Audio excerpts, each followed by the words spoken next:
Abra sua Bíblia, por favor, na primeira carta de Paulo a Timóteo, no capítulo 5 e no versículo 23. O apóstolo Paulo diz assim: não continues a beber somente água, usa um pouco de vinho, por causa do teu estômago e das tuas frequentes enfermidades. Nesse texto, o apóstolo Paulo está tratando com Timóteo numa perspectiva que é o que eu quero abordar aqui. A gente tem uma inclinação a espiritualizar demais as coisas como crentes. E muitas vezes nós desprezamos aquilo que é simplesmente natural. O apóstolo Paulo tem registrado nas Escrituras um ministério marcado por curas, milagres e intervenções de Deus. E a gente não precisa nem ficar citando o texto para mostrar isso, porque todo mundo sabe. Mas nesse momento ele está dando um conselho a um filho na fé, a um discípulo, a um colega de ministério, habituado a ver as manifestações do sobrenatural, e diz: ei, você tem um problema. E a maneira de resolver o seu problema não é só com oração e fé. É com medidas práticas, é com medidas naturais de cuidado do seu corpo. Há muita discussão aqui se o problema era o tipo de água onde eles estavam, né? E ela realmente tinha que ser substituída. Outros dizem não, além da água está precisando realmente das propriedades médicas do vinho. Eu não quero nem entrar nessa discussão no aspecto clínico. A verdade é que ele está dizendo: você não vai resolver o seu problema somente com oração. Algumas coisas no que diz a respeito ao nosso estado de saúde ou questões de enfermidade do corpo podem ser resolvidas e tratadas com simplesmente uma mudança na maneira de comer, naquilo que nós ingerimos. E eu quero compartilhar uma palavra sobre o cuidado do corpo, porque nos últimos anos eu fiz muito uma afirmação, muito, talvez alguns me ouviram falar sobre isso. Eu dizia para as pessoas: eu não tenho do que me arrepender na minha vida. Eu nasci num lar cristão, tive um encontro com Cristo ainda bem criança, né? Recebi a experiência do batismo do Espírito Santo na adolescência, devotei minha vida a servir o Senhor, procurei andar na luz da palavra de Deus que eu recebi dos meus pais, né?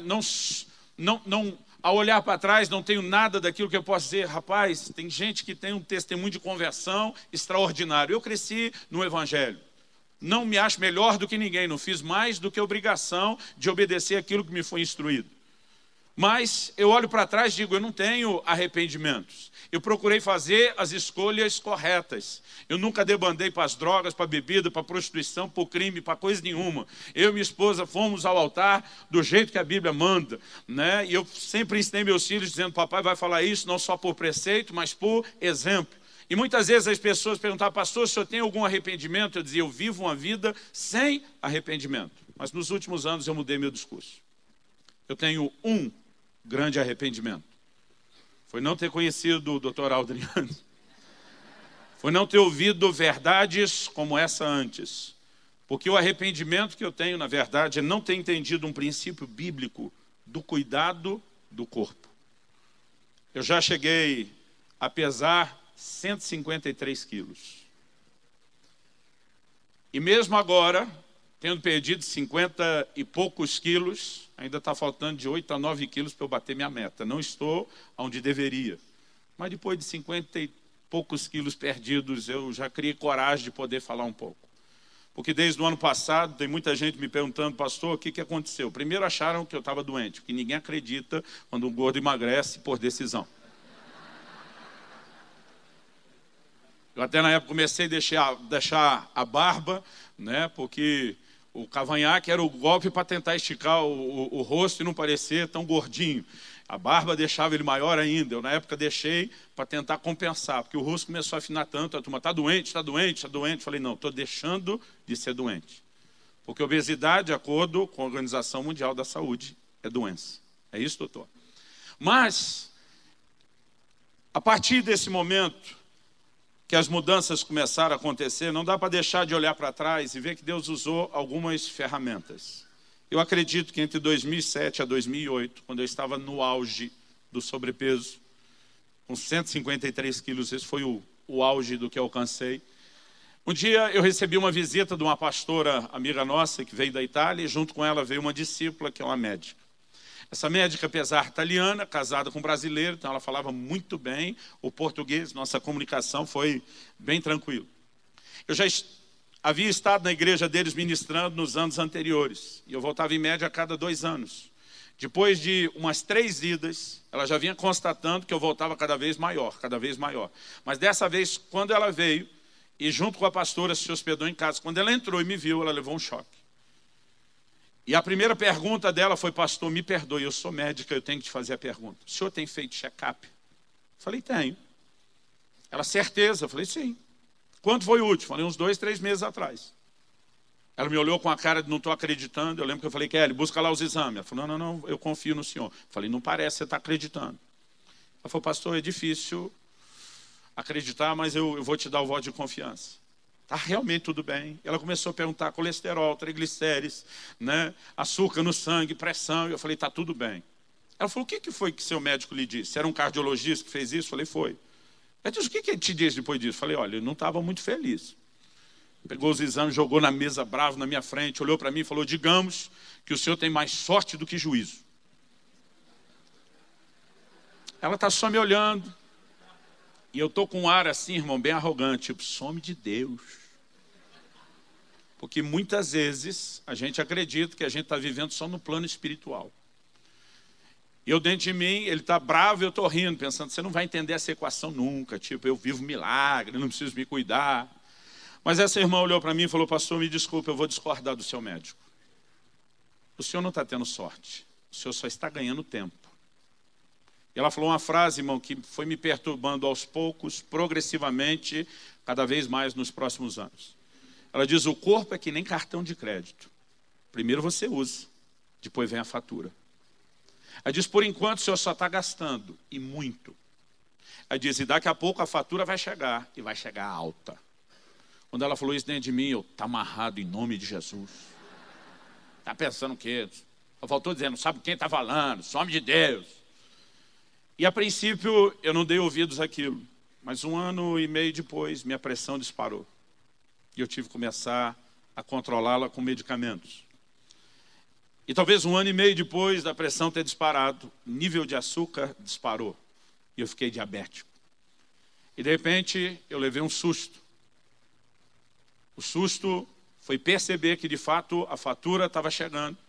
E que ela não veio à vista, irmão, eu tinha parcelado muita coisa. Ainda tinha muita coisa chegando. Aquele susto me fez tomar a decisão. Mudei alguns hábitos, começando pelo satanás do refrigerante, do açúcar. Irmão, às vezes a gente tem que olhar isso do jeito correto. Um dia desse estava com minha esposa, nós estávamos num evento, serviram uma comida assim bem light, bem especial, mas no final tinha um pudim daqueles de leite condensado que foi servido. Olhei para minha esposa e falei, você quer que eu pego aquele demônio, aquele satanás daquele pudim que está ali, que vai entupir suas veias, que vai te engordar, que vai acabar com todo o seu esforço para emagrecer. E chegou um momento, ela, para, não quero. Então, desculpe se de vez em quando eu falar assim, parte é brincadeira e parte é verdade. E naquele momento, quando eu tomei esse susto, eu mudei os hábitos, comecei a cortar essas coisas, e só da mudança alimentar. E alguém me disse, você tem que eliminar os 4 pó branco. Foi um médico. Eu falei, quais são os 4? Ele falou, sal, açúcar, farinha e cocaína. Eu falei, cocaína é meu problema. Ele falou, mas os seus outros é tanto quanto esse. E você deve estar viciado neles tanto quanto um usuário de cocaína. Eu fiquei assustado. Pensei, que médico sem educação é esse? Eliminei algumas dessas coisas, comecei a preferir o que o Dr. Alden chama dos alimentos criados por Deus. E em mais ou menos 1 ano, eu perdi 30 quilos. O que aconteceu? Isso foi há uns 4 anos atrás. Se eu tiver errado, 4 anos e meio, talvez não chegue a 5. O que aconteceu quando eu perdi os 30 quilos? A pressão normalizou. O açúcar nem tanto, mas chegou bem pertinho de normalizar. E aí eu tomei aquele fôlego. Graças a Deus, vou viver um pouco mais. E ali eu fiquei confortável, com 30 quilos a menos, mas precisando perder ainda outros 30. À medida que o tempo passou, Deus começou a me confrontar com algumas verdades. Usou muita gente, eu não tenho tempo para falar de tudo isso. Eu estou escrevendo um livro inteiro a respeito do assunto. E foi no finalzinho de 2014 que Deus me deu o último choque que faltava. E eu vou deixar para falar disso no finalzinho. E eu comecei a enxergar uma nova perspectiva bíblica e da palavra de Deus. Eu acredito que, além de entender a palavra de Deus, a gente precisa entender também um pouco melhor o funcionamento do corpo. Me lembro de uma conversa que eu estava tendo com o Dr. Alden, lá em Belo Horizonte, no consultório dele, falando de algumas coisas que eu já vinha começando a entender, pedindo ajuda para cuidar da saúde. E, de repente, ele olhou para mim e falou assim: pastor, eu além de médico, eu também sou um pregador, eu prego. Ele diz: não prego tanto como você, que prega quase todo dia, mas eu prego. Ele falou: e uma das maiores frustrações minhas como pregador é fazer o apelo, ver alguém que vem chorando para frente, você olha para aquela pessoa pensando, agora vai, mas você sabe que daqui 1, 2 semanas ele já esqueceu tudo aquilo que fez ele chorar. Eu falei: isso não é frustrante? Eu falei: um pregador está no maior patamar de frustração. Ele falou: mas o senhor acredita, se essa pessoa lesse a Bíblia todo dia, depois daquela mensagem, alimentasse aquela consciência, ia ser muito mais fácil ela, mantendo acesa a consciência, entendendo melhor, praticar aquilo? Eu falei: com certeza. Aí ele olhou para mim e disse: pois é assim que eu me sinto do lado de cada mesa, vendo você aí todo arrependido enquanto eu falo. Mas pensando que daqui 1, 2 semanas o senhor já esqueceu tudo isso. Talvez não esqueceu na memória, mas perdeu a consciência. Irmão, pensa num cara que levou um choque. Foi um soco na boca do estômago. E foi então que eu queria sugerir ao senhor que lesse a minha Bíblia, não só a sua. Eu falei: conversa é essa, minha Bíblia? Ele falou: não. Né? Ele falou: só estou usando aqui o paralelo. Tenta entender o funcionamento do corpo. As coisas que a medicina já descobriu com clareza. Porque se você entender e manter isso aceso e consciente, vai te ajudar. E de lá para cá, as coisas estão melhorando. Eu ainda não tenho toda a autoridade como ele, por isso que eu botei ele primeiro, para pegar vocês já mais amaciados. Mas eu quero compartilhar algo, querido, que nós temos cometido muitos erros em relação à questão do cuidado do corpo. O corpo, como foi dito, e a palavra de Deus é muito clara, ele é o templo do Espírito Santo. Mas muitas vezes a gente acaba entrando num terreno, que eu quero chamar, esse é meu primeiro ponto aqui, de espiritualização exagerada. Era o que eu fazia: sou homem de Deus, sou servo de Deus. Eu tenho promessas de cura, eu tenho saúde divina, que Deus falou, e isso tudo é verdade, querido, de forma alguma eu estou negando isso. Mas Jesus explicou para Nicodemos numa conversa o seguinte: quando Jesus está falando de nascer de novo, Nicodemos diz: como é possível? Eu vou entrar de novo no ventre da minha mãe, vou ser dado à luz, vou ser parido novamente? Jesus diz: não, o que é nascido da carne é carne. João 3,6. E o que é nascido do Espírito é Espírito. Então Jesus está falando, o novo nascimento não altera, não anula, não reinventa o primeiro. Quando você nasceu pela primeira vez, você nasceu da carne, isso fez de você carne, é isso que você é, e nós não vamos mudar isso. O novo nascimento é num plano espiritual. Tanto que quando eu e você nascemos de novo, querido, não é o corpo que muda. Se você estava com sobrepeso antes da conversão, não acordou o dia depois de ter ido à frente de um apelo mais magro. Porque as coisas não mudaram no corpo. Se você não estava com o tanto de cabelo que achava que deveria ter, não acordou cabeludo no dia seguinte. E nós podemos falar de muita coisa. A mudança não aconteceu no nível da nossa carne. Há efeitos que podem se manifestar lá, com certeza, mas não foi isso que aconteceu. A mudança não aconteceu no nível da nossa alma, nem da nossa mente, que é parte da alma, da razão. Se você era ruim de cálculo, de matemática antes de converter, não virou o grande expert do cálculo no dia seguinte, depois da conversão. Porque essa mudança começa com a regeneração do seu espírito. E ali a presença de Deus se instala, a natureza de Deus se instala. Agora, eu e você não vamos viver realização completa só no nível do nosso espírito. E a lição está lá desde o Éden. A Bíblia diz que Deus criou Adão, Adão tinha perfeita comunhão com Deus, ainda não havia pecado, mas a Bíblia diz que Deus olhou para o homem e viu que o homem estava só. O que o homem tinha? Solidão. Mas ele não estava espiritualmente completo, não separado de Deus pelo pecado, sim. Mas como Deus não criou o homem para ser só um espírito, mesmo que a presença de Deus o preenchesse no seu espírito, ele precisava de um preenchimento emocional. E Deus teve a maravilhosa ideia, pela qual sou grato todo dia, de criar a mulher. E disse, eu vou preencher algo em você, que vai trazer prazer e realização à sua alma, às suas emoções e também ao seu corpo, ao físico. Ou seja, Deus está dizendo que mesmo o crente na mais perfeita comunhão com Ele, irmão, não está suprido completamente, porque eu e você não somos apenas seres espirituais. A gente também tem uma alma, a gente também tem um corpo, e nós precisamos entender que há preocupações para lidar com cada uma dessas áreas.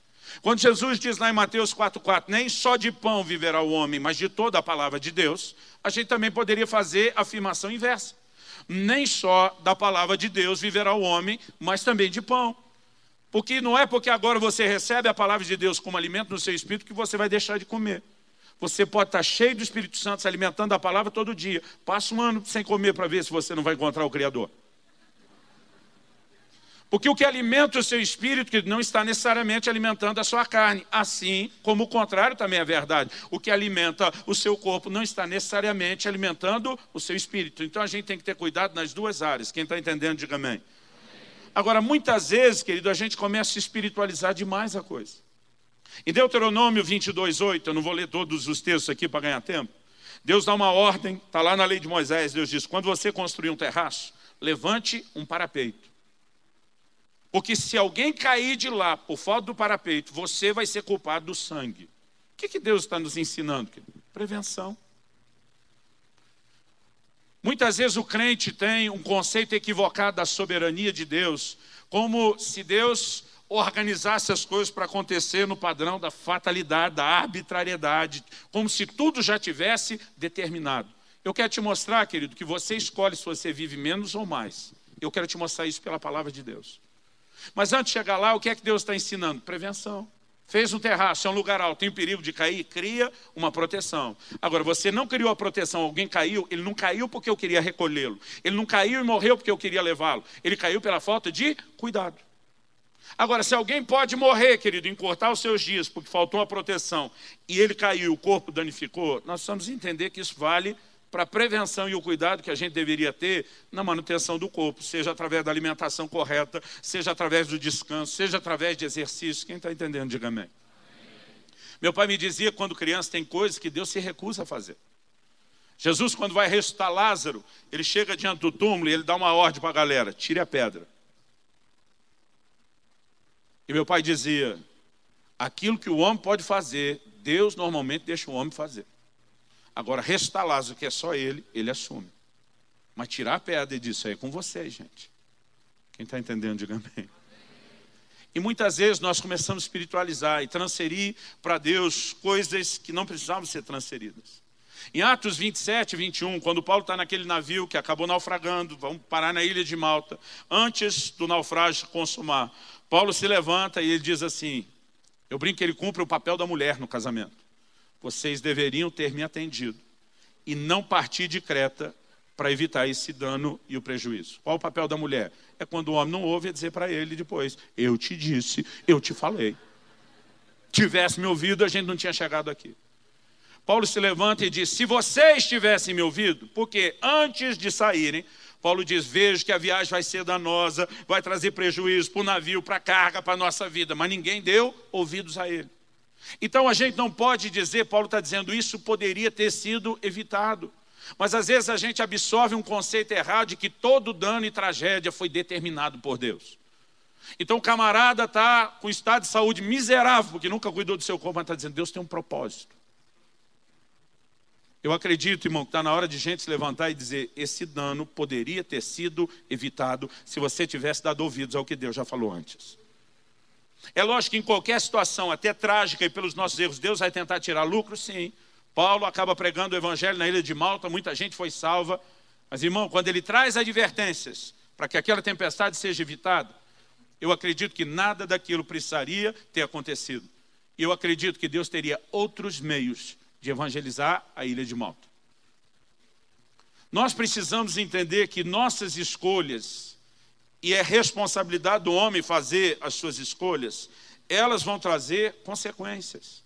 E não dá para a gente viver, querido, espiritualizando tudo. Eu me lembro que em 1997, talvez, quase 20 anos atrás, eu fui conhecer uma igreja que estava crescendo muito na Colômbia. Fomos com um grupo de pastores. Um dia nós estávamos andando no meio da igreja.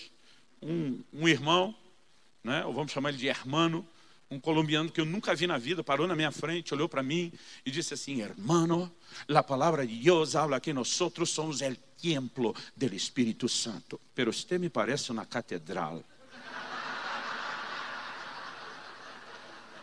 Eu com você saí rindo, achando o máximo. Tenho mais de Deus dentro de mim. O duro que eu fui contar essa história num grupo e tinha um irmão de uns quase 160 quilos, maior que eu. E quando eu contei, ele começou a rir. Falei, tá falando o quê, Basílica? E a gente fica fazendo piada de tudo, brincando com tudo, como se nada fosse tão sério. Deixa eu te dizer, querido, muitos de nós estamos escolhendo não viver o melhor de Deus para as nossas vidas. Deus nos deu o direito de escolha. Deuteronômio 30:15, eis que eu ponho diante de vocês a vida e a morte, a bênção e a maldição. Deus diz, hashtag fica a dica, escolhe vida.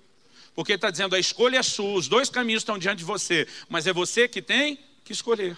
Agora, escolher vida e morte, querido, bênção e maldição, não diz respeito somente à escolha de aceitar ou não aceitar Jesus. Mesmo depois de trazer Jesus, que vai mudar o meu espírito, eu preciso fazer escolhas que permitam que a minha alma permaneça saudável.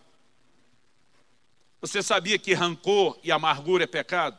E a Bíblia diz, seguir a paz com todos e a santificação, sem a qual ninguém verá o Senhor. Se eu não trouxer a santificação para o nível da minha alma, eu estou tão encrencado como se eu estivesse pecando no aspecto espiritual somente. Agora, deixa eu te dizer, querido, muitas vezes nós estamos pecando contra o corpo. E alguém peca contra o corpo não só quando se prostitui, mas quando deixa de ter o devido cuidado, a devida manutenção que a palavra de Deus nos orienta. Um dos conceitos equivocados que a gente tem, eu acho que está baseado numa interpretação, numa leitura errada, incompleta, lá do Salmo 139:16. O salmista diz, no teu livro foram escritos todos os meus dias, quando ainda nenhum deles havia. E muitas vezes a gente deixa de olhar para Deus como Deus presciente, que conhece todas as coisas, onisciente, conhece tudo, presciente, que sabe antes de acontecer. E a gente imagina que se Deus escreveu no livro, então já foi determinado algo que agora inevitavelmente terá que acontecer. Eu quero te dizer, querido, isso não é verdade. Não é assim que a palavra de Deus trata. Está tudo escrito? Sim. Por que está escrito? Porque o Deus que conhece nossas escolhas antes de serem feitas, Ele já sabe as nossas escolhas. Quando a Bíblia fala de predestinação, outro dia alguém me perguntou, pastor, o senhor acredita na predestinação? Eu falei, claro que acredito, ela é bíblica. Não dá para você tirar isso da Bíblia, a expressão está lá. O problema é o que se entende ou interpreta por ela. Se você me perguntar se eu acredito que alguns estão predestinados à perdição, eu vou te dizer claro que não. Porque a Bíblia diz, Deus deseja que todos os homens se salvem e cheguem ao pleno conhecimento da verdade. Agora, para ele querer que todo mundo se salve, quando ele já predeterminou alguns, ele deve estar algum problema consigo mesmo. Isso já está para além da bipolaridade. Não faz sentido. Afirmações tão claras de que a salvação é algo que Deus espera que seja para todo mundo, se Deus não queria que todo mundo fosse salvo. Mas e a predestinação? O apóstolo Pedro escreve assim, eleitos segundo a presciência de Deus. Se você tentar entender a maneira como Deus olha para frente, sem entender a presciência de Deus, irmão, já bagunçou tudo. Porque aí vira tudo fatalismo. Aí nós não temos escolha, as coisas vão acontecer por si. Quando a Bíblia diz seus dias foram escritos, não significa que ao longo da sua existência você não teria direito de escolha. Primeiro, Deus escreve um propósito que Ele espera que você vive. Segundo, Ele já tem o registro de onde você será obediente ou não. Mas se a gente tivesse, e o meu primeiro ponto que eu explorei aqui foi nosso erro da espiritualidade exagerada. Eu sou crente, eu oro, vai dar tudo certo, eu não vou ter problema. O segundo é a gente acreditar que todo mundo tem uma hora pré-determinada para morrer. Então, nada que eu faço de bom vai me fazer viver mais, nem nada que eu faço de ruim vai me fazer viver menos. Então, vou me preocupar com o quê? Em Eclesiastes 7:17, nós lemos a pergunta, por que morrerias antes do teu tempo? Então, existe um tempo, no ideal de Deus, sim. Significa porque existe um tempo, e qual é o tempo? Jó 5:26. citado pelo Dr. Aldo, falando sobre morrermos em boa velhice. Mas o texto está dizendo, por que morrerias antes do tempo? Quer dizer que alguém pode morrer antes do tempo, com certeza. E a gente vai ver isso em vários versículos bíblicos. Meu segundo ponto é, o céu pode esperar.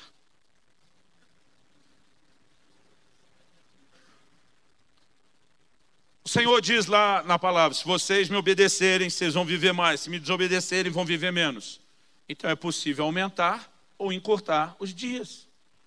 Honra teu pai e tua mãe para que tudo te vá bem. Sejas de longa vida sobre a terra. Honra aos pais gera longevidade. Desonra gera o quê? O oposto. A sentença de Deus contra a casa de Eli foi, todos seus filhos vão morrer na flor da idade. Não vai ter longevidade aí, porque essa casa é uma bagunça. Então, dependendo da maneira como eu trato família, aumento os meus dias. Dependendo da maneira como eu trato, encurta meus dias. Não foi Deus que predeterminou o tempo da minha existência. Embora Ele possa soberanamente decidir recolher alguns, como fez com Enoque, mas vamos lembrar que o camarada já tinha mais de 3 séculos quando isso aconteceu. E eu não estou dizendo que Deus não possa decidir recolher alguns, mas daí a gente dizer que todo mundo foi fatalisticamente recolhido, já é outro erro. Eu disse, bota o parapeito, se o cara cair e morrer, a culpa é sua, não é minha. O que Deus está dizendo, não joga para cima de mim o que poderia ter sido evitado por você. Você olha para a palavra de Deus, você vai ver gente que viveu mais. Ezequias tem um decreto de morte trazido da parte de Isaías. Diz, ó, a enfermidade é séria, você vai morrer. O cara vira para a parede, ora, chora, clama, crê, né? A palavra de Deus diz que o profeta voltou e diz, Deus está aumentando os seus dias, mais 15 anos. É possível aumentar os dias? Sim. O apóstolo Paulo escreve em Filipenses, no capítulo 1, e diz, eu desejo partir e estar com Cristo, que é incomparavelmente melhor. Mas ele diz, eu estou em dúvida. Eu não sei o que escolher. Diga comigo, escolher. E diz, eu não sei o que escolher. Porque partir e estar com Cristo é incomparavelmente melhor. Mas por causa de vocês, eu acredito que eu preciso ficar um pouco mais na carne para dar mais frutos. Paulo diz, quer saber? Eu escolho ficar um pouco mais. Eu e você podemos escolher viver mais. Não só quando oramos e cremos para a cura de uma enfermidade. Não só para que possamos terminar o plano e o propósito de Deus. Que Deus tem um plano e um propósito para a vida de cada um de nós. Eu durante muito tempo, eu tinha um comportamento, e me perdoe, eu quero usar a palavra para te chocar mesmo, besta, estúpido. O que é melhor do que isso? Idiota. Porque eu dizia, eu não tenho medo da morte, mas eu nunca tive medo da morte. Eu pensava, partir e estar com Cristo é incomparavelmente melhor. É lógico que é, mas a eternidade, esse é algo melhor, está lá o tempo todo, querido. Eu só tenho a chance de servir a Deus aqui e agora, de produzir mais resultado para o reino aqui e agora. Então Paulo diz, o céu pode esperar, eu escolho ficar um pouco mais. Mas eu usava esse argumento, não tenho medo da morte. Um dia eu estou conversando com um pastor amigo meu, que também foi profundamente afetado aí pelo Aldrin e essas verdades. E falou, Luciano, eu sempre falei esse negócio, só que ele me pegou na época que eu ainda estava usando isso como argumento para me defender. Eu sempre usei esse argumento que você usa, não tenho medo de morrer. Se eu partir, eu estou com Cristo, está tudo resolvido. Falei, deixei um bom seguro de vida, né? Deixei toda a precaução para que minha família esteja bem cuidada. Falei, nunca tive medo de morrer. Mas ele disse, um dia eu encontrei um outro colega, falou, mas e se você der a sorte de morrer? Porque a maioria, quando tem um AVC, um derrame, às vezes não morre, fica lá na cama, sofrendo por anos antes de morrer. E esse meu amigo olhou para mim e falou, cara, eu nunca tive medo de morrer, mas sempre tive medo de ficar de cama. Ele falou, me converti naquele dia. Sabe, querido, independente de você ter ou não ter medo da morte. E Paulo não escolheu ficar porque estava com medo de morrer. Ele dizia, a morte é lucro. Mas mesmo sendo lucro, ele entende, eu tenho uma responsabilidade que Deus me deu de durar mais tempo nessa terra, de produzir mais para Deus. Quem está entendendo, diga amém. Alguns anos atrás, um colega veio me dar um presta atenção. Quando eu estava no início dessa fase de despertamento. Ele me citou uma frase de Robert Murray McCheyne. Ele falou, você já ouviu falar desse camarada, um escocês? Falei, já, eu tenho uma citação dele num dos meus livros, sobre amor por Jesus, meu livro de todo o coração. Ele falou, mas você conhece a frase mais conhecida, a mais célebre dele? Falei, eu não sei dizer qual é a mais conhecida. Ele falou, então você não conhece. Ele falou, e eu queria compartilhá-la para ver se isso de alguma forma te ajuda. Diz, esse cara foi um avivalista na Escócia, mas infelizmente morreu antes de completar 30 anos de idade, aos 29. No leito de morte, a declaração dele foi, Deus me deu um cavalo e uma mensagem. Ele arrependido diz, e eu matei o cavalo, já não posso mais levar a mensagem. Ele não estava triste, querido, porque iria encontrar Jesus depois da morte. Ele estava triste porque queria fazer isso antes do tempo e sem a oportunidade de chegar com todos os frutos que poderia ter oferecido ao Senhor que esperava isso dele. Quem está entendendo, diga amém. Fala para o irmão ao seu lado, fala, o céu pode esperar. Em terceiro lugar, eu quero tentar te ajudar a entender pela palavra de Deus cuidados que são necessários. Faz tempo que eu prego uma mensagem onde eu faço uma relação entre a questão do dízimo e das ofertas com a redenção. E quando eu falo da redenção, eu vou lá para 1 Coríntios, no capítulo 6, eu pego a partir do verso 18, onde Paulo diz fugir da imoralidade, e diz todo pecado que o homem comete é fora do corpo, mas o que pratica a prostituição peca contra o seu próprio corpo. Ele diz, ou não sabeis que vocês são santuário do Espírito Santo, que tendes da parte de Deus, né, o qual habita em vós. Ele diz, porque vocês não são de vocês mesmos. E aí ele diz, glorificai, pois, a Deus no vosso corpo. Eu usava isso como exemplo, dizendo, há um culto com o corpo, há algo que glorifica a Deus com o corpo, que não é só a dança na hora do louvor e da adoração. É o que eu chamo de um culto de santidade. E isso eu explico quando falo de redenção. É a consciência do que é redenção. Redenção, que ele deu resgate de uma propriedade. Redenção significa que o que Jesus fez na cruz não apenas foi perdoar o meu e o seu pecado, apagar a minha e a sua culpa. Apocalipse 5, 9 e 10 diz, e cantava um cântico novo, dizendo, digno é o Cordeiro de abrir o livro com seus selos, porque foste morto e com seu sangue compraste para Deus homens de toda raça, tribo, língua, povo e nação. Redenção, querido, é um ato de compra. A obra da cruz poderia ser vista como uma transação comercial. O escrito de dívida que havia contra nós removeu do nosso meio, pregou na cruz. Jesus veio pagar uma dívida. A redenção era justamente isso. Quando alguém endividado entrava numa condição de escravidão, não tinha como sair, alguém poderia se levantar como um redentor. Você lê isso lá em Levítico 25, 25. Se o teu irmão empobrecer, né, você pode se levantar como um resgatador. A ordem de quem tinha o direito de resgate era pela proximidade e parentesco. O livro de Ruth é uma história de redenção. Como Boaz se torna o resgatador dos bens da família de Noemi, o que incluía também a responsabilidade de se casar com Ruth e suscitar descendência. Redenção, querido, era um assunto muito simples. O camarada está endividado, foi para a escravidão. O Redentor levantava e dizia, eu pago a dívida, que gera o vínculo da escravidão. No momento que ele pagava a dívida, a pessoa deixava de estar debaixo de servidão do outro. Mas ele estava comprando. Até que chegasse o próximo ano do jubileu, a pessoa deixou de ser escravo do credor para agora ser escravo do parente. Pastor, qual era o lucro? Não era trocar os 6 por meia dúzia, não. Porque o parente não ia comprar a pessoa para tratá-lo como escravo, e sim para usar de misericórdia e tratar com família. Você consegue ver alguma semelhança? Paulo escreve aos Gálatas e diz, não recebestes, e também aos Romanos, de novo o espírito de escravidão para estardes com temor, mas recebeste o espírito de adoção. Ainda que por direito ele seja nosso Senhor, nós sejamos servos, ele não nos comprou para nos tratar como escravos, mas para nos tratar como família, nos seus herdeiros. Mas redenção significa que Deus é o dono. Então ele está dizendo, você não pode fazer o que você quer com o corpo, porque o corpo não é seu. Você tem ele da parte de Deus. Deus, que agora é o dono, te emprestou para que você seja mordomo, ou para a nova geração entender, para que você seja um bom gerente. E aí, irmão, eu dava uma aula de santidade para não prostituir, porque o corpo não é seu, você não pode fazer nada com isso. De errado com ele. E um dia o Espírito Santo falou, mas e a sua forma de comer? É diferente da questão da prostituição? Nos últimos anos, irmão, eu estou lendo uma Bíblia que parece que eu nunca enxergava. Mas eu comecei a perceber alguns detalhes que me impactaram. Dá uma olhada no livro de Efésios, no capítulo 5.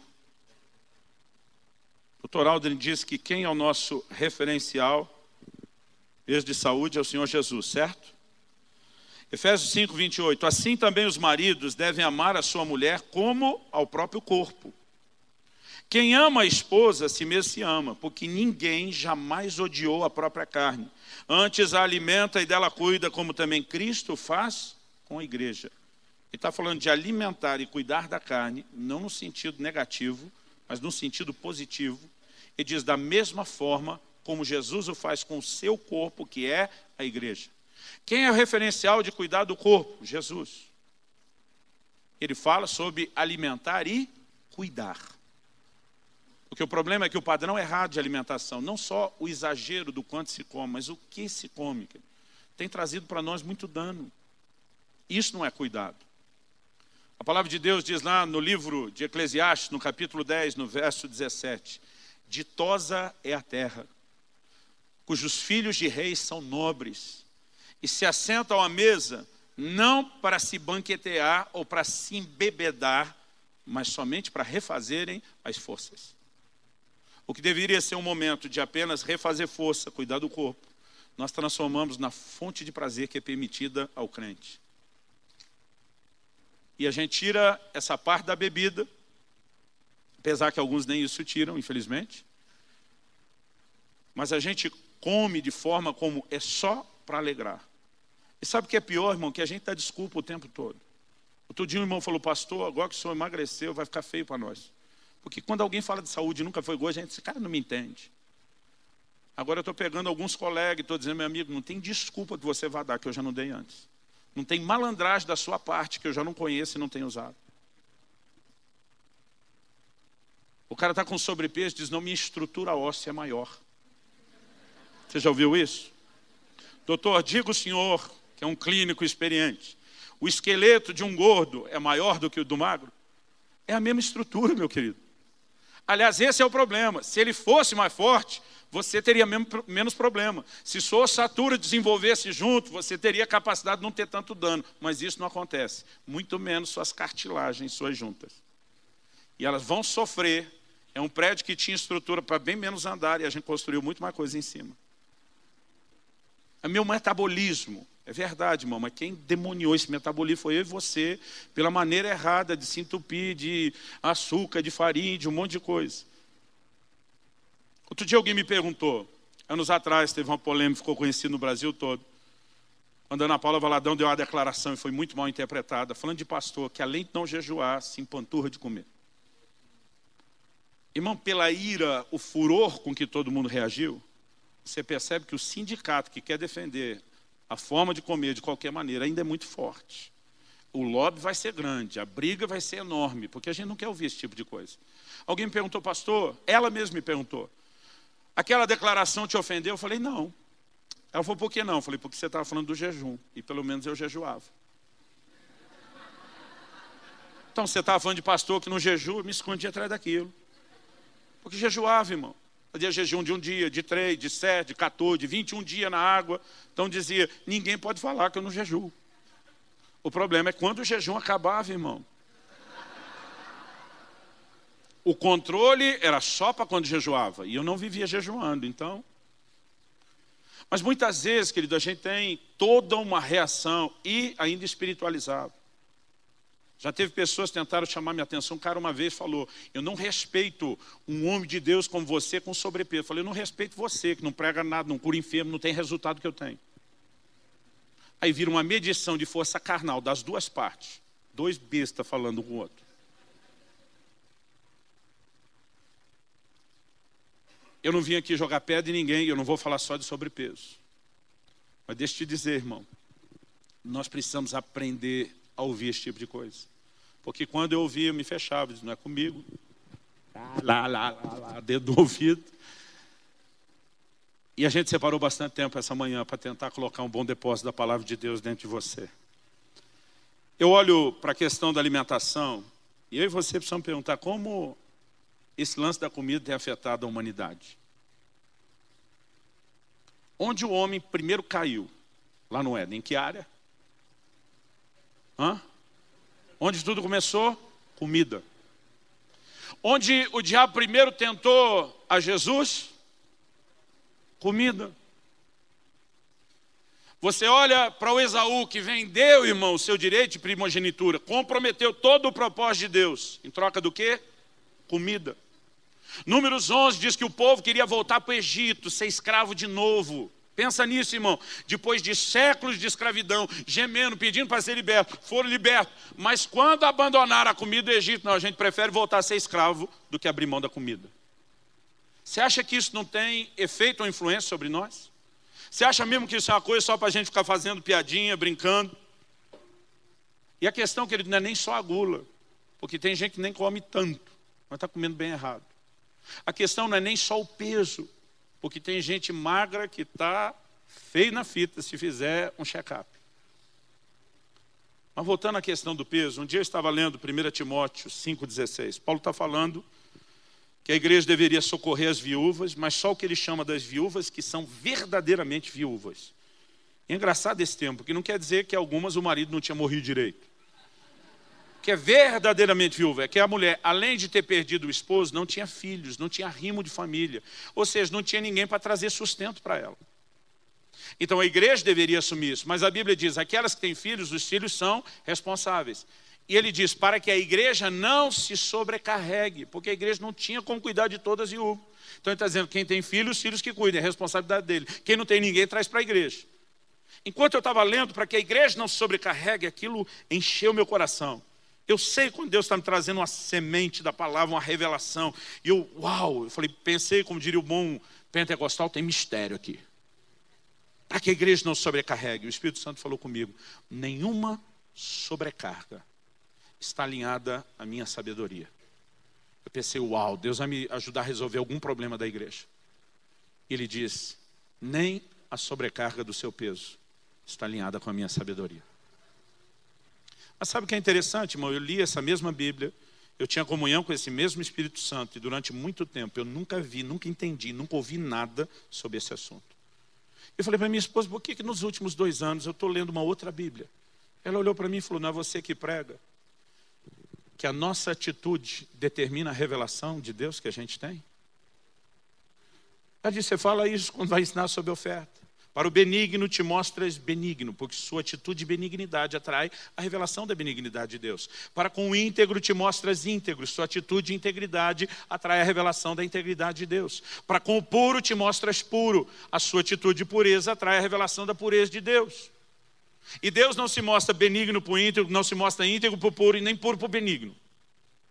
Porque é a sua atitude que determina a revelação de Deus que você tem. Mas a Bíblia diz, mas para com o perverso te mostras contrário. Por que com o perverso Deus não se mostra perverso? Porque não há perversidade em Deus. Então Deus olha e diz, para você não tenho nada para mostrar. Aí eu uso esse argumento para dizer na hora da oferta que para com o generoso Deus se revela generoso. Mas para com o avarento, já que não há avareza em Deus, Deus diz, tenho nada para te mostrar.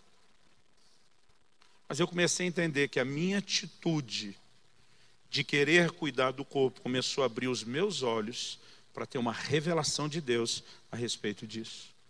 Quem está entendendo, diga amém. E se você de fato tomou a devida atitude, querido, já nessa primeira palavra, isso não fez, está tendo uma segunda chance. Talvez essa atitude vai te ajudar a ter um pouquinho mais de revelação daquilo que a palavra de Deus diz. A gente tem que saber evitar não só a gula, o quanto se come. Eu lembro de uma pessoa, eu estava assim bem pesado, falou, não estou entendendo. Seu prato parece normal, igual ao dos outros. Eu pensei, ainda bem que ela não está vendo todas as refeições, nem a quantidade de vezes que eu como nos intervalos, e nem os momentos que eu meti o pé na jaca. Mas eu olho para alguns momentos, querido, onde de fato o problema não era a quantidade, mas a bagunça que era feita na qualidade. E na verdade eu pecava nos dois, eu não pecava num só, eu pecava nos dois. A gente precisa corrigir não só a alimentação, para que ela se torne saudável, a gente tem que ajustar outras coisas. Eu fui muito ajudado por um médico daqui mesmo de Curitiba, mas eu consegui gastar muito mais tempo conversando com o Dr. Aldrin. Que Deus multiplique para ele as horas de consulta grátis, aleluia. E uma das coisas que ele me fez entender, diz, Luciano, quase tão igual ao problema da comida é a maneira como você lida com o sono. Eu dormia 4, 5, no máximo 6 horas por dia. E sabe qual era o meu discurso? Dormir é perda de tempo. Pensa no cara hiperativo, irmão, pilhado. Agora, sabe o que é confuso, irmão? É a gente olhar para o Criador, que fez um corpo com necessidade de dormir 8 horas. Ou 8 é pelo menos. Porque tem umas mulheres que dormem umas 2 aí, doutor. É você olhar para um corpo que tem essa necessidade, criado por Deus assim, e tentar dizer que isso que Deus idealizou é estupidez, é perda de tempo. E a nossa tentativa de ganhar tempo fazendo agora significa que a gente está reduzindo o tempo depois. E eu não dormia. E aí começaram a me fazer entender que o descanso, querido, é muito mais importante do que a maioria de nós entende. Eu não vou ter tempo para falar disso, mas eu percebo que o próprio Jesus descansava. Eu percebo que Jesus, Mateus capítulo 6, diz que os apóstolos vieram prestar conta de tudo que tinha acontecido. Está um mover tremendo de Deus, o ministério bombando. A Bíblia diz, eram tantos os que iam e vinham, que eles não tinham tempo nem para comer. Jesus para o avivamento todo e diz, venham para um lugar à parte. Vamos descansar. Você consegue imaginar isso? Que o próprio Jesus diz, ei, até o avivamento pode esperar. Vamos descansar. O descanso é bíblico, Deus estabeleceu isso. Mas a gente não respeita o descanso, não respeita o sono. Eu lembro de uma época que a turma me cobrava exercício físico, pastor, o senhor ficou muito sedentário. Precisa se exercitar. Eu dizia, não, a Bíblia diz que o exercício físico para nada aproveita. E o pior, irmão, que eu volto a ler a Bíblia hoje, não é bem isso que estava escrito. Você quer dar uma olhadinha lá comigo? Primeira carta de Paulo a Timóteo, capítulo 4. O apóstolo Paulo está apresentando alguns valores. E a gente precisa enxergar aqui o quadro maior. No versículo 7, ele diz assim, na metade do versículo, exercita-te pessoalmente na piedade. Qual é o assunto que ele está falando? Piedade. Mas ele usa a ilustração do exercício, assim como tem exercício físico, tem um exercício na piedade. Ele diz, pois o exercício físico para pouco é proveitoso. Ele não diz para nada é proveitoso, ele diz para pouco. Agora vamos pensar o que é esse pouco. Mas a piedade para tudo é proveitosa, porque tem a promessa da vida, que agora é, e da que há de ser. Por que o exercício é pouco proveitoso? Porque ele é só para a vida que agora é, não é para que há de ser. A piedade é mais proveitosa porque ela é para agora e também é para a eternidade. Então ela está acima do exercício. Mas ele não está dizendo que o exercício não tem utilidade. E mais, ele não está falando do sedentário que não fazia nada, que tem que começar a fazer o mínimo. Ele está falando para uma cultura, irmão, que a turma não andava de ônibus, pouca gente andava em cima do lombo de um animal, de uma carroça, proporcionalmente falando. A maioria já andava a pé, ninguém era sedentário. E quando ele está falando do exercício, ele não está nem falando do dia a dia deles. Está falando da cultura dos gregos, que era forte dos romanos, de se exercitar muito além do normal. Ainda assim, ele está dizendo que tem proveito para a vida que agora é. Mas a gente decidiu inventar a ideia de que isso não tem importância. Se alimentar direito, dormir, comer, nada disso é importante. E a gente, por espiritualizar demais, está abortando o plano de Deus, o tempo de Deus e até mesmo a qualidade, a forma de vivemos para poder cumprir o plano e o propósito de Deus na nossa vida. A gente precisa rever todos esses cuidados. Quem está entendendo, diga amém. Eu disse que deixaria para falar isso mais no final. Mas há 2 anos atrás eu levei meu ultimato da parte de Deus, que me gerou um profundo arrependimento. Eu tenho mudado bastante. Irmão, não creio que tu é onde deveria estar, não. Eu acho que tem muito ajuste ainda para fazer. Não só na questão da perda de peso, né? Mas eu acredito que depois de 50 e tantos quilos eliminados, de eu passar a dormir muitas horas a mais, eu estou bem melhor que estava antes. Mas estou renovando com Deus. Na oração da palestra anterior, falei, Deus, eu quero me aprofundar na intensidade desse cuidado. Mas deixa eu te dizer algo, há 2 anos atrás, eu conheci um pregador que eu ouvia muito falar dele, de como Deus usava Tinha muita curiosidade de conhecê-lo, isso nunca tinha acontecido. Mas eu e ele iríamos ministrar no mesmo evento. Eu ia pregar na abertura do evento na quinta, sexta de manhã eu já ia embora. Eu não ia nem poder ficar para ouvi-lo. Então, depois de ter pregado, os irmãos que organizaram o evento nos levaram numa sala à parte para que a gente pudesse ter uma refeição junto.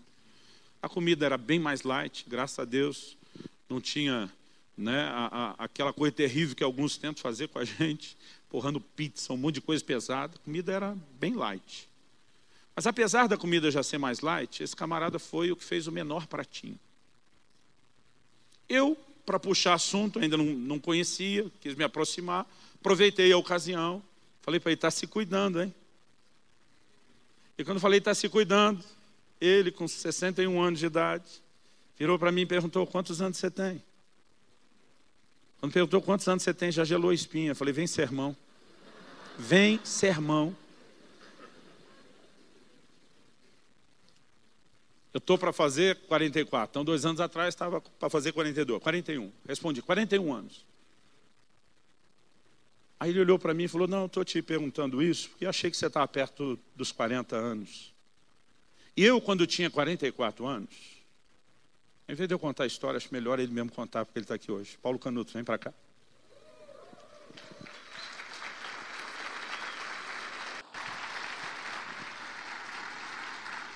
Ele me disse, eu com 44 anos de idade, eu morri. Falei, você o quê? Foi, eu morri. Falei, como assim morreu? Foi, morri. Tem um atestado de óbito. Depois a esposa ajudou e falou, não, você tem o laudo médico, não chegou ao óbito lá no ML. Ele me contou uma história de como ele morreu. Vocês já conheceram alguém que já morreu? E eu quero que ele conte essa história antes de nós orarmos. Paz do Senhor, queridos. Amém? É um prazer estar aqui para contar um pouquinho dessa história bem rapidinho. O problema é o seguinte, que uns comem demais, outros comem de menos. Uns dormem demais, outros dormem de menos. E tanto dormir demais é ruim como comer demais e dormir de menos e comer de menos. Na verdade, eu vivi uma vida muito louca no Evangelho, viajando pelo mundo inteiro, correndo daqui para ali e para lá. E eu nunca gostei de dormir nem de comer. Como o meu relógio biológico deu uma encaixada que não precisava comer nem dormir, eu gostei desse negócio.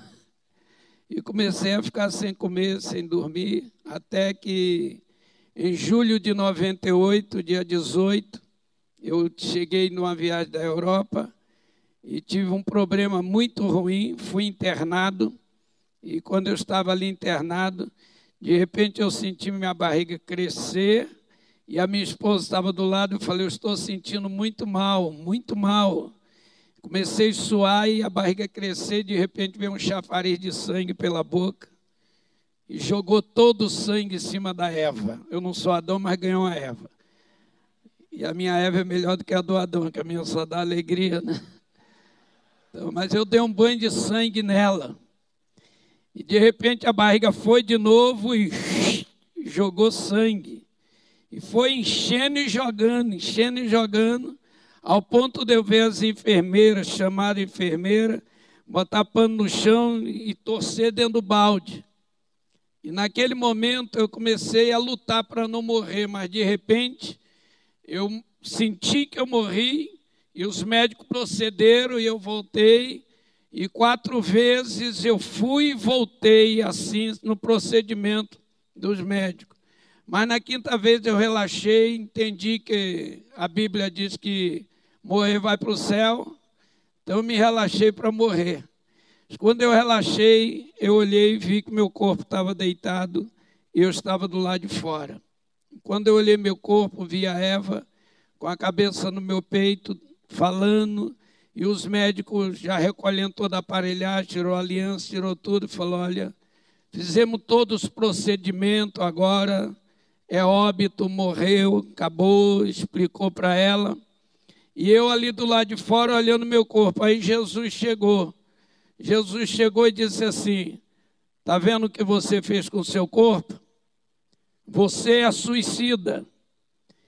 E começou a falar, e entre muitas palavras disse, homens como você, eu queria usar na terra, mas muitos estão com problemas psiquiátricos, problemas neurológicos, problemas emocionais, e muitos deles mortos, já não têm mais vida.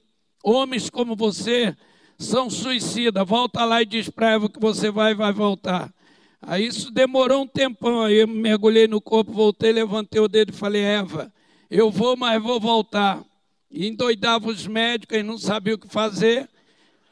Falava, o cara voltou e eu saía de novo do corpo, falava, o bicho pegou por lá. E eu ficava do lado de fora do meu corpo, olhando, e Jesus chegou e falou, o que você faz da sua vida? O que você come? Qual é o descanso que você tem? Então vou te dizer, jejum, oração e trabalho não te mata, mas o que você faz, isto é suicida. Você tem que aprender a comer as coisas que eu plantei na terra e dei como natural para alimentar o corpo. Volta lá e diga para Eva que você vai voltar. E eu levantava o dedo e dizia, Eva, eu vou, mas vou voltar. Os médicos endoidavam, caía todo mundo para cima e balançava tudo, e de repente eu pulava do corpo e ficava lá do lado. Jesus baixava a lenha, tá? Que está batendo. Falando tudo que eu nunca ouvi na minha vida sobre corpo, comida, alma, espírito. E vai embora, e depois na terceira vez ele falou bem assim, agora, veja bem o que eu vou te mostrar, me fez ver meu velório. Aí eu vi meu enterro, milhares de amigos, ali em volta, alguns chorando, e de repente chegou alguns e olhou, Senhor, por que o Senhor permitiu Paulo morrer? Ainda tinha muito projeto na terra, muitos sonhos. Jesus falou, está vendo o que você faz? Eles dizem que foi eu, ainda me julga. Mas quem morreu foi você, quem se matou foi você, e eu sou julgado. Agora você volta e diz que você não vai mais morrer. Porque eu vou te usar um tempo mais na terra, vou te dar uma oportunidade. Em vez de eu, cabeçudo aqui, sair devagarzinho, mergulhar no corpo e ir embora, e viver, eu falei para Jesus, Jesus, então faz um acordo comigo. Meu corpo está morto. Eu vou voltar para lá, vou ficar em coma. Então faz uma coisa comigo, deixa eu ouvir, ver e falar. Jesus vem dar um tapa no meu ombro aqui e diz, vai, mas eu vou colocar teu corpo na mão dos médicos, eles vão manipular do jeito que quiser. Gente, quando eu voltei para o corpo, parecia um inferno. Porque eu estava vivo. E eu começava a tentar mexer e não mexia. E o médico vier, eu só falava, eu estou vivo, eu estou vivo. Vendo, ouvindo e falando. Numa cidade do interior de Minas Gerais, chamada Belo Horizonte, Santa Luzia, e fui transferido para o de Lomberes, em Belo Horizonte.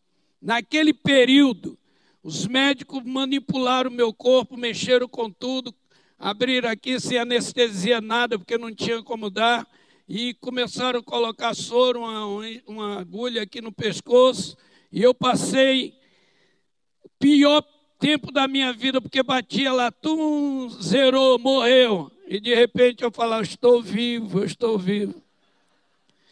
Me entubaram, me colocaram, e chegou um missionário, no outro dia com vidro de óleo, enchendo minha boca, glá, glá, glá, glá.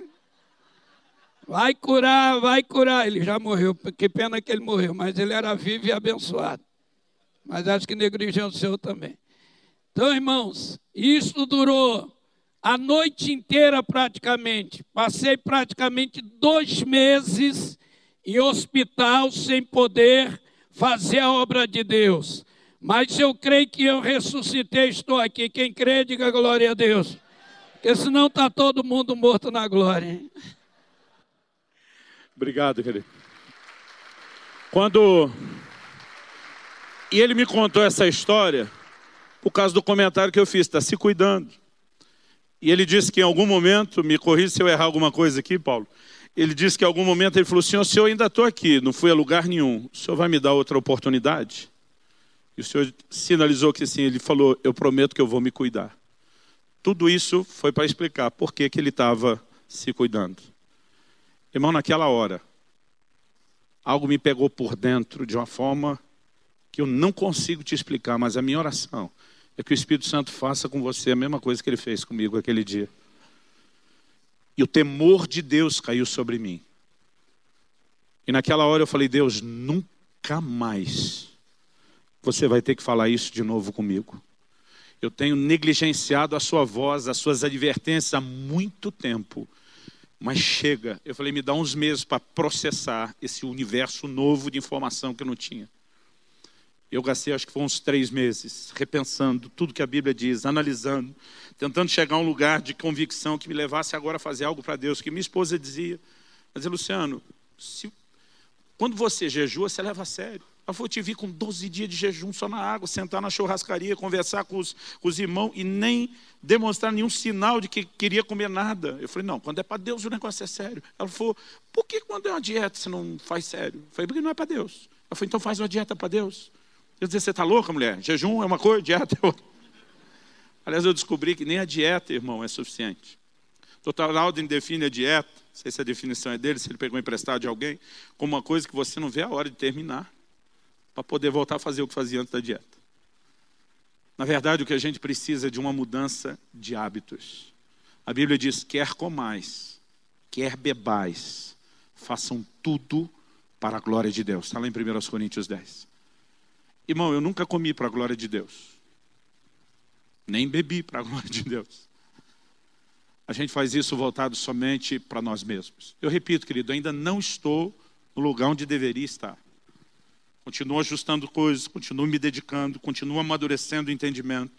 Mas o Senhor falou muito claro comigo. Você tem pregado santidade. O Zadok serve para isso. O Senhor me diz, fale da área onde você mais tropeçou nos últimos anos, mesmo sendo ministro que eu te usava. E sabe que não foram só os 50 e tantos quilos, não são só agora as horas de sono a mais, é toda uma reprogramação e a gente tem que cuidar. No ano passado, só no ano passado, eu tinha perdido 27 quilos. Eu lembro que no final do ano, alguns disseram, cara, você está exagerando, está exagerando. E eu e minha esposa fomos passar 15 dias na Europa. Ia pregar em várias igrejas, mas no intervalo, a gente tinha uns dias que eram nossos 20 anos de casado. E a gente decidiu que a gente queria comer um pouquinho mais à vontade. Em 2 semanas eu peguei 2 quilos. Falei, uau, não podemos brincar muito. Mas pensei, só 2. Para quem perdeu 27 ou 25 no lucro. Isso naquele ano. No final do ano, nós fomos a família toda para os Estados Unidos e o México. Passamos quase 2 meses, somando os 2 países. Graças a Deus, a gente percebeu no começo, acho que nas primeiras 3 semanas, antes de um mês. E aí a gente começou a segurar. Mas na chegada dos Estados Unidos foram 7 quilos a mais. E eu comecei a perceber que se você não vigia, o negócio fica tenso. Eu o tempo todo encontrava todo mundo, eu só falava disso. Os caras começaram a me dizer, você está ficando chato, você não fala de outra coisa.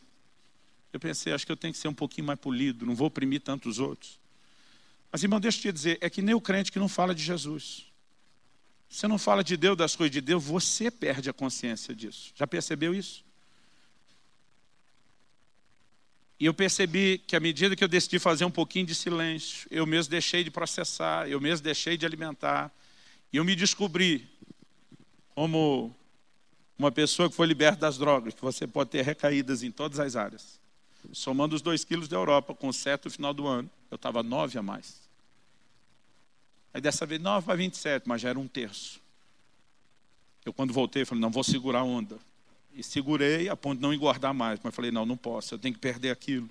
Né? E eu percebi depois daquela atitude, depois de perder aqueles 9 quilos de volta, que não adianta ser um momento. Isso tem que ser um estilo de vida. Isso é tão santidade. Quando a gente mexe no terreno da alma e diz que não pode ter amargura. Quando a gente mexe, né, nas outras questões do espírito. Paulo diz em 2 Coríntios 7:1 que nós precisamos aperfeiçoar a santidade no temor do Senhor. Nos livrando das impurezas, tanto da carne como do espírito. Existe impureza em todos os níveis. Existe pecado em todos os níveis, inclusive contra o corpo. E sabe, querido, a gente pode até acreditar, não, o jeito que eu estou comendo não vai me fazer perder a salvação, nem deixar de ir para o céu. É verdade. Você realmente pode não necessariamente comprometer isso, mas você pode comprometer o plano e o propósito de Deus. E o dia que você estiver diante dele, com a responsabilidade de prestar contas de ter ou não ter cumprido a missão, todo o prazer da alegria, da comida, da vida desregrada, não terá valido a pena. O problema é que a gente ameniza as coisas no terreno da comida. Imagina alguns pastores, depois do caso Zadok, os preletores, os homens de Deus aqui, dizendo agora que a reunião acabou, esse culto abençoado, vamos para uma casa de prostituição todo mundo. Se você ouvisse um negócio disso, o sangue de Jesus tem poder. Se a gente se reunisse e dissesse, vamos planejar roubar um banco amanhã, misericórdia. Acho que tem uns crentes que iam dizer até cruz credo. Mas se a gente falar, vamos para um restaurante, assim, panturrar de comida, beleza. Porque isso pode. É pecado de crente, é tolerável. Quem está entendendo, diga amém. Eu tomei uma decisão, querido, de não ser um suicida, de não desonrar a Deus nessa área. E eu vim aqui não te apontar o dedo. Eu vim como Paulo, que pregava o evangelho dizendo para os pecadores, de todos eu sou o pior. Pensa num crente que mesmo sendo usado por Deus, foi um péssimo exemplo. Eu tenho encontrado médicos ao longo de todo o país, estão dizendo, pastor, graças a Deus que o Senhor resolveu se cuidar. Os caras dizem, cara, a gente bebia da tua palavra, mas tu era um péssimo exemplo para a nossa geração. E eu estou aqui diante de você, estendendo o arrependimento que eu tenho sustentado diante de Deus. Dizendo, se eu fui porque teve muita gente me dizendo, pastor, eu te usava como desculpa para não me cuidar. Falei, acabou a festa. E eu tenho olhado para alguns colegas do ministério, principalmente os que estão acima do peso, dizendo, vou tocar o terror em você. Quero que você se coloque em pé, nós vamos orar. Olhe para cá um instante. Alguns de nós precisamos não apenas consentir com o que ouvimos e dizer, é mesmo. Alguns de nós precisamos de arrependimento, de conserto, de tomar uma posição e dizer, Senhor, eu quero levar esse negócio a sério. Quem está entendendo, diga amém. Eu quero que você fale com Deus, no seu lugar mesmo, do seu jeito, da sua maneira, com as suas palavras, pedir para você ficar em pé, mas você ora como achar melhor, em pé, sentado, de joelho, no seu lugar, aqui na frente, como você quiser. Mas nós precisamos de conserto. Nós precisamos de uma postura de viver de forma que honre e glorifique ao Senhor. Espírito Santo, se você não vivificar essa palavra, terá sido só uma palestra, só um discurso. E nós precisamos de mais do que isso. Meu coração ainda carrega a dor de por tantos anos ter permanecido nessa cegueira. Aquela fase da vida e da idade que alguns chamam da fase da imortalidade, achar que nada vai acontecer, que não há necessidade de se planejar e programar a forma de viver e o nosso fim.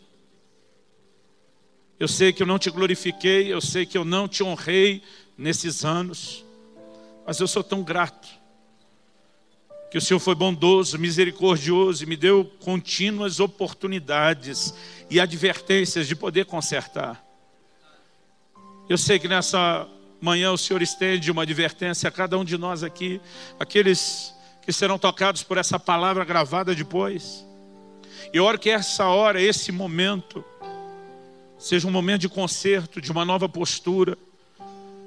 Nós queremos viver santidade em todas as áreas, inclusive no cuidado do corpo. Nós queremos te honrar, nós queremos te glorificar, Senhor. E nós queremos a oportunidade de recomeçar. Não precisamos chegar a um ponto tão distante como aconteceu com Paulo Canuto para querer voltar e recomeçar. Nós podemos decidir recomeçar hoje. Nós podemos entender que talvez hoje já seja uma dessas oportunidades que o Senhor está dando para que a gente não vá antes da hora. Nós não queremos abortar o teu plano e o teu propósito, e nem tampouco ter o Senhor sendo acusado depois da nossa própria falta de cuidado. Que o temor do Senhor caia sobre nós, que a revelação da tua palavra entre e gere fé nessa área, assim como tem gerado em outras, e gere e produza em nós a obediência da fé, para que venha um novo tempo. Nós clamamos em nome de Jesus e para a glória de Deus, em nome de Jesus e para a glória de Deus. Se você crê e concorda, diga amém. Se você recebe essa palavra, diga eu recebo em nome de Jesus. Se você puder, fala para alguém à sua volta, quer comais, quer bebais. Faça tudo para a glória de Deus. Para a glória de Deus. Amém.